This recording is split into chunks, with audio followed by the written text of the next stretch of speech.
Pemerintah Kabupaten Jembrana tahun 2026 ini tetap menganggarkan bantuan subsidi untuk STT dalam pembuatan ogoh-ogoh.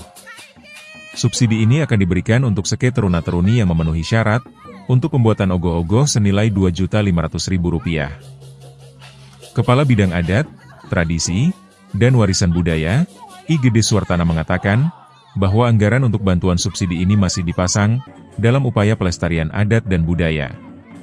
Ogoh-ogoh hasil kreasi STT tiap Banjar Adat ini nantinya juga akan dilombakan seperti tahun-tahun sebelumnya. Pendaftaran sudah mulai dibuka pada Januari ini hingga awal Februari 2026. Penilaian tingkat kecamatan akan menentukan 5 ogoh-ogoh terbaik di masing-masing kecamatan, untuk selanjutnya akan dinilai oleh tim juri kabupaten untuk menentukan 15 terbaik kabupaten.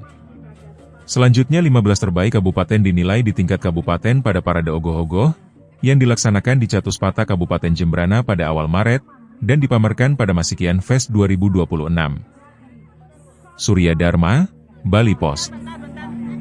Samrat dalam bahasa Indonesia berarti berhamburan. Begitulah kondisi saat hewan-hewan